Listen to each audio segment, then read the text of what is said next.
অস্বস্তিকর গরমের হাত থেকে রেহাই পেতে আমরা বারবার ছুটে যাই নর্থ বেঙ্গলের পাহাড়ে। নর্থ বেঙ্গল মানেই আমরা বুঝি দার্জিলিং, কালিম্পং কিংবা কার্শিয়াং। তবে বর্তমান সময়ে এইসব জায়গায় প্রচুর ভিড় লক্ষ্য করা যায়, যার ফলে পাহাড়ি পরিবেশকে আর ভালোভাবে উপভোগ করা যায় না। আমি যেহেতু শান্ত পাহাড়ি গ্রামে থাকতে পছন্দ করি, তাই অফবিট জায়গার সন্ধান করতে করতে এমনই এক গ্রামে চলে গিয়েছিলাম যেখানে রয়েছে একটি মাত্র হোমস্টে। সুখিয়াপুকুরি থেকে 1.5 কিলোমিটার ভিতরে বালাসন নামে সুন্দর একটি অফবিট গ্রামে চলে গিয়েছিলাম আমি। সুখিয়াপুকুরি থেকে এই 1.5 কিলোমিটার ছিল খুবই অফরোড, তবে দুধারের সৌন্দর্য ছিল মনোমুগ্ধকর। রাস্তার দুধারে ঘন পাইন ফরেস্ট, তারই মধ্যে দিয়ে মেঘেদের আনাগোনা এক মায়াবী চিত্র বয়ে আনবে এই যাত্রাপথে। वेलकम और नमस्ते। नमस्ते। आपको कैसा लगा? अभी तो आके फार्स्ट लुक अच्छा लगा। তো এখানে এসে এভাবেই কিন্তু আমাদের ওয়েলকাম জানানো হলো, ওনাদের রীতিনীতি, এটা কিন্তু বেশ ভালো লাগে। তো এই হচ্ছে আমাদের পাহাড়ি হোমস্টে, সুখিয়া থেকে 1.5 কিলোমিটার ভিতরে, একদমই অফবিট এক জায়গায়। হোমস্টের আশেপাশেটা দেখুন, এদিকে অনেক রকমের ফুল গাছ লাগানো রয়েছে, আর এখানে দেখুন মস্ত বড় একটা পাইন গাছের গুড়ি রয়েছে বসার জন্য। এই জায়গায় বসে আপনারা ব্রেকফাস্ট করতে পারবেন, সময় কাটাতে পারবেন। আর এইদিকে উপরে কিন্তু রুম রয়েছে, চলুন উপর থেকে গিয়ে আপনাদের রুমগুলো দেখাই। তো উপরে চলে এসেছি, যেদিকে আমাদের রুম রয়েছে। ঢুকতেই দেখুন প্রথমে কি সুন্দর এদিকে বাঁশ দিয়ে ডেকোরেশন করা, আর এই হচ্ছে আমাদের রুম। রুমের ভেতরটা একটু দেখিয়ে দিই আপনাদের। এই হচ্ছে রুমের ভেতরটা, এখানে একটা ডাবল বেড রয়েছে, এখানে নিচে এক্সট্রা বেড রয়েছে, প্রয়োজনে আপনারা ইউজ করতে পারবেন। আর এই হচ্ছে রুমের ভেতরটা, নিচে কিন্তু পুরো কাঠ, পুরো রুমটাই কিন্তু কাঠের, ছোটর মধ্যে খুব সুন্দর এক সাজানো গোছানো রুম। আর এই দিক থেকে আপনারা বাইরের ভ্যালির ভিউ পেয়ে যাবেন, যদি ওয়েদার ক্লিয়ার থাকে। আপাতত ফগি রয়েছে। তো এই হচ্ছে আমাদের পাহাড়ি হোমস্টের আজকে রুম। এবার আরেকটা রুম আপনাদের দেখিয়ে দিই, ঠিক তার পাশে ওরকমই এখানে আরেকটি রুম রয়েছে, নিচে আরেকটি বেড রয়েছে। এই দিক থেকে আপনারা বাইরের ভিউ পেয়ে যাবেন। প্রত্যেকটা রুম খুব সুন্দর কাঠের, আর একেবারে এইদিকে দেখুন পুরো কিন্তু এগুলো বাঁশ দিয়ে করা হয়েছে, যেটা দেখতে অনেকটা বেশি ভালো লাগছে। রুমের বাইরেটা কিন্তু পুরো বাঁশ দিয়ে করা হয়েছে, দেখুন কত সুন্দর লাগছে। আর এখানে একটা সিটিং পজিশন রয়েছে, এখানে বসে কিন্তু আপনারা অনেকটা সময় কাটাতে পারবেন। এখান থেকে একেবারে বাইরের রাস্তার ভিউটা আপনারা পেয়ে যাবেন, এইদিকে পুরো ভ্যালির ভিউ পেয়ে যাবেন। আপাতত পুরো ফগি রয়েছে, তবে এই জায়গাটাতে বসে আপনারা অনেকটাই সময় কাটাতে পারবেন। খুব সুন্দর লাগছে অ্যাম্বিয়েন্সটা দেখুন। আচ্ছা, এই রুমের কিন্তু অ্যাটাচ টয়লেট নেই, এখানে কমন টয়লেট রয়েছে। আসুন টয়লেটটা একটু দেখিয়ে দিই। এই রুমের বাইরেই এখানে এই হচ্ছে ওয়াশরুমটা, ছোটখাটো তবে একেবারে পরিষ্কার পরিচ্ছন্ন। এই পাহাড়ি হোমস্টের আমরা একেবারে টপ ফ্লোরে রয়েছি, যে রুমগুলো আপনাদের দেখিয়ে দিলাম। আর ঠিক তার নিচে এদিকে কিন্তু আরো রুম রয়েছে। আর রুমের বাইরেটা দেখুন খুব সুন্দর কিন্তু গাছের গুড়ি দিয়ে করা হয়েছে। আসুন আর ভিতর থেকে দেখে নিই একটু। আমরা রয়েছি উপরের কটেজে, যেগুলো পুরোপুরি বাঁশ ও কাঠ দিয়ে তৈরি। আর নিচের রুমগুলো একটু আলাদা। নিচের রুমে 2টি করে ডাবল বেড রয়েছে, আপনারা 4 জন থাকতে পারবেন। আর এখানে কিন্তু অ্যাটাচ টয়লেটও রয়েছে। আমি যেদিন গিয়েছিলাম সেদিন গিয়ে দেখলাম গ্রামের লোকেরা নিজেরাই দায়িত্ব নিয়ে রাস্তা ঠিক করার উদ্যোগ নিয়েছেন। খুব শীঘ্রই রাস্তাটি তৈরি হয়ে উঠবে। তো আমরা আছি ওই যে উপরের রুমটাতে। আমাদের রুম থেকে কিন্তু সানরাইজ দেখা যাবে কালকে সকালে, যদি ওয়েদার ক্লিয়ার থাকে। ঠিক এই সাইডে কিন্তু আমরা রুমে বসে সানরাইজ দেখে নিতে পারবো। আর এখান থেকে অনেক কিছুই দেখা যায়, এদিকে সোনাদা, কার্শিয়াং, মিরিক, এমনকি মাটিগাড়া পর্যন্ত রাতের ভিউ পাওয়া যায়। চারিদিকটা দেখুন পুরো মেঘে ঢেকে রয়েছে, এইদিকে ভ্যালির কোনো রকম ভিউ নেই, একেবারে গা ছমছমে একটা ব্যাপার হয়ে রয়েছে দেখুন।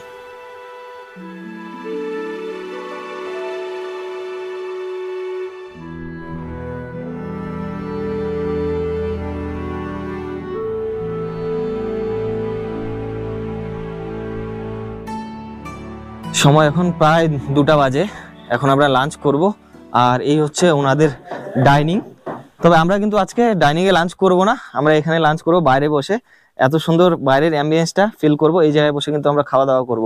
তো আজকে লাঞ্চে কি কি রয়েছে একটু দেখিনি। এদিকে সাদা ভাত রয়েছে, এখানে একটা আলুর দমের মতো রয়েছে। ইয়ে কি হ্যাঁ আচার, চিকেন। আচ্ছা, একদমই ইউনিক টাইপের একটা চিকেন দেখতে পাচ্ছি, ট্রাই করে দেখবো কেমন লাগে। इधर चिकन है ना, ओके। আর সাথে রয়েছে এদিকে পাপড়, স্যালাড আর ডাল।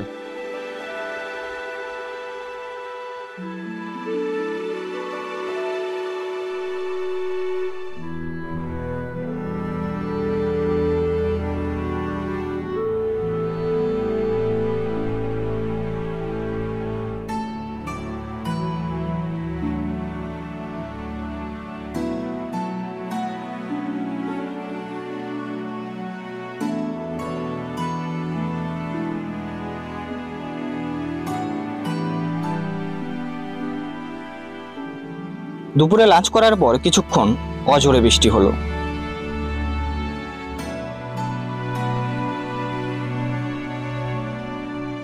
বেশ কিছুক্ষণ পর যখন বৃষ্টি থামলো তখন বেরিয়ে পড়লাম গ্রামটা হেঁটে দেখতে। কিছুক্ষণ পাইচারি করার পরে আবারও অঝোরে বৃষ্টি নামলো। অগত্যা আবার আমরা হোমস্টেতে ফিরে আসলাম। হোমস্টেতে আসতেই সন্ধেবেলা দিয়ে দিল ব্ল্যাক টি। ব্ল্যাক টি খেতে খেতেই দেখলাম হোমস্টেতে খুব সুন্দর আয়োজন ছিল। এই হোমস্টেতেই সকলে মিলে নাচা গানার আয়োজন করেছিল আমাদের জন্য।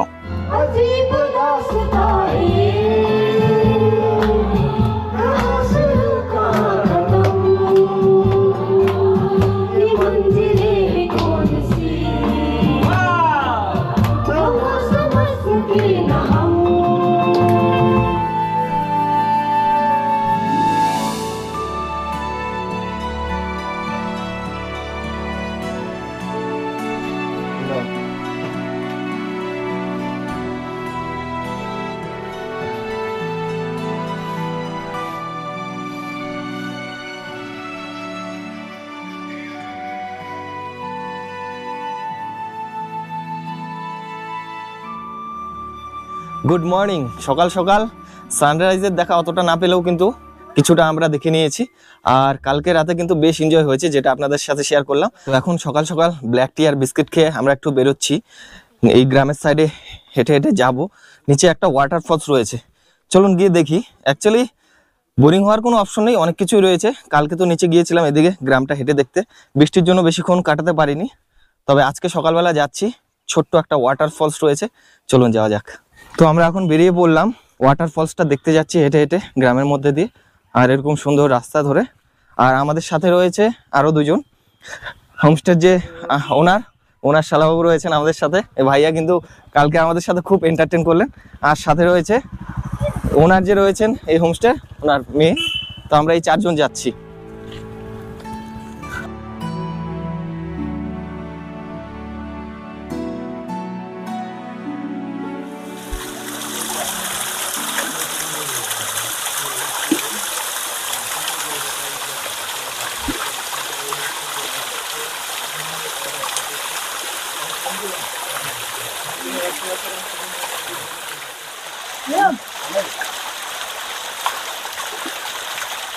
তো ওয়াটারফলস দেখে আমরা আবার চলে আসলাম হোমস্টেতে।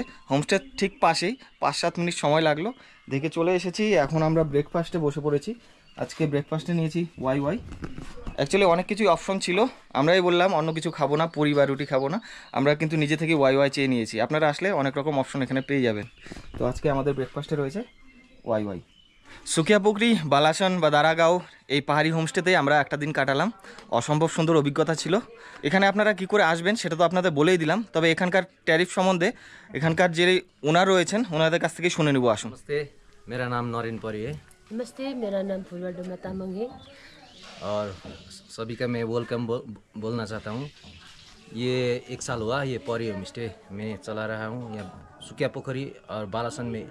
ये सुकिया पोखरी और बालासन यहाँ बोलता है, वो सिर्फ एक ही होम स्टे है बालासन डाँडा गाँव में, एक ही होम स्टे। यहाँ आसपास कोई होम स्टे नहीं है। यहाँ का पर रेट है 1200 से 1500 तक। विकास भैया ने का नाम लिया तो हम थोड़ा कंसिडर करता है। और सीज़न में हम वो ऑफ सीज़न में वो थोड़ा गड़बड़ होता है, सीज़न में तो वो 1500 ही होता है। মানে শুনলেন আপনারা, 1200 থেকে 1500 টাকার ট্যারিফ, তার মধ্যে সিজন মোতাবেক কম বেশি হয়ে থাকে। আর যদি আমাদের চ্যানেলের নাম বলেন, এসে আমাদের ভিডিওটি যারা দেখে আসছেন অবশ্যই কিন্তু এসে ট্রাভেল উইথ বিকাশ চ্যানেলের নাম বলবেন, তাহলে কিন্তু অবশ্যই ডিসকাউন্ট আপনারা পেয়ে যাবেন। আর 1200 থেকে 1500 টাকার মধ্যে তার বিনিময়ে আপনারা কিন্তু 4 বেলার খাওয়া দাওয়া পেয়ে যাবেন। আর এখানকার খাওয়া দাওয়া কিন্তু সত্যি খুব ভালো ছিল। এই জায়গাটি এমনই এক লোকেশনে রয়েছে, এটাকে সেন্টার করে কিন্তু আপনারা আশেপাশে অনেক কিছুই ঘুরে নিতে পারবেন। যারা দার্জিলিংয়ের ভিড়ভাট্টা পছন্দ করেন না তারা অবশ্যই সুকিয়াপুকুরি থেকে 1.5 কিলোমিটার নিচে দারাগাঁও বা বালাসনে কিন্তু এই পাহাড়ি হোমস্টেতে এসে থাকতে পারবেন। এখানে থেকে আপনারা জোরপুকুরি ঘুরে দেখে নিতে পারবেন, লেপচা জগৎ দেখে নিতে পারবেন, এমনকি দার্জিলিং সহ দার্জিলিংয়ের বিভিন্ন জায়গায় কিন্তু এখান থেকে সাইট সিন করে নিতে পারবেন। এছাড়াও আপনারা চাইলে নেপাল, মিরিক সবকিছুই কিন্তু এখান থেকে ঘুরে নিতে পারবেন। সিয়াকিরাম এই জায়গাটা কিন্তু আপনারা অবশ্যই হোমস্টে থেকে পায়ে হেঁটেই দেখে নিতে পারবেন। বাকি জায়গায় না গেলেও এই পাহাড়ি হোমস্টেতে এসে সিয়াকিরাম জায়গাটা কিন্তু আপনারা পায়ে হেঁটেই দেখে নিতে পারবেন, একদম পাশেই রয়েছে। আর সেই জায়গায় গেলে কিন্তু আপনাদের লেপচা জগৎ না গেলেও হবে, এতটা সুন্দর জায়গা, লেপচা জগৎ থেকে কোনো অংশে কম নয়। হোমস্টে থেকে বাড়ি ফেরার পথে আমরা সুন্দর একটি পাইন ফরেস্টে গিয়েছিলাম, যেটি যাওয়ার পথেই পড়বে। এই পাইন ফরেস্টের মধ্যেই জনপ্রিয় এক সিরিয়াল শিয়াকিরামের শুটিং হয়েছিল। আমাদের হোমস্টে থেকে জাস্ট একটু উপরে উঠতেই এত সুন্দর ভিউ, দেখুন ভিউটা জাস্ট দেখুন, একেবারে পাইন ফরেস্টটা কত সুন্দর, পাইন ফরেস্ট কত ঘন আর মস্ত বড় পাইন গাছগুলো দেখুন। আর এই জায়গাটা বিখ্যাত কেন সেটা বলে দিচ্ছি। এই জায়গায় কিন্তু অনেক কিছু শুটিং হয়েছে, তার মধ্যে সব থেকে জনপ্রিয় যেটা, এখানে কিন্তু শিয়ারামের শুটিং হয়েছিল। শিয়ারাম যে জনপ্রিয় টেলিকাস্টটা হয়েছিল তার শুটিং কিন্তু ঠিক এই জায়গাটা হয়েছিল। জায়গাটা কিন্তু খুব সুন্দর, খুব সুন্দর, একেবারে হিডেন প্লেস, একেবারেই অফবিট। এই জায়গাটি কিন্তু এখনো পর্যন্ত আনএক্সপ্লোর। আপনারা কিন্তু হয়তো প্রথম আমার ভিডিওর মাধ্যমে দেখতে পাচ্ছেন, এখানেই হয়েছিল শিয়ারামের শুটিং। আর আপনারা পাহাড়ি হোমস্টেতে এসে অন্য কোথাও যদি সাইট সিনে নাও যান, তাহলে কিন্তু এই জায়গাটাও ঘুরে দেখে নিতে পারবেন, শুধুমাত্র 5 মিনিটের পায়ে হাঁটা দূরত্বে। একেবারে হোমস্টের পাশেই খুব সুন্দর পাইন ফরেস্ট দেখুন, ছবি তোলার জন্য আদর্শ এক জায়গা। ঠিক পাইন ফরেস্টের একটু উপরে উঠে এসেই এত সুন্দর একটা জায়গা আপনারা দেখতে পেয়ে যাবেন, খুব সুন্দর ভ্যালির মধ্যে। দেখুন বর্তমানে দেশের অবস্থা ভালো নয়, কাশ্মীরে যাওয়া কিন্তু একদম নিরাপদ নয়, তাই আপনারা চলে আসুন সুকিয়া পুকুরির কাছে দারাগাঁওয়ে বা বালাসনে। পাহাড়ি হোমস্টেতে থেকে এত সুন্দর একটা সবুজ উপত্যকায় এনজয় করতে পারবেন। দেখুন কত সুন্দর, একেবারে সবুজ একটা ভ্যালি, বিস্তীর্ণ জায়গা জুড়ে সবুজ ভ্যালি, আর ঠিক তার পাশে পাইন গাছগুলো কিন্তু অসম্ভব সুন্দর লাগছে। তাই আপনারা পাহাড়ি হোমস্টেতে আসলে আমি রেকমেন্ড করব অবশ্যই অবশ্যই এই জায়গাটি ঘুরে দেখবেন, এত সুন্দর একটা উপত্যকা, ছবি তোলার জন্য বেস্ট।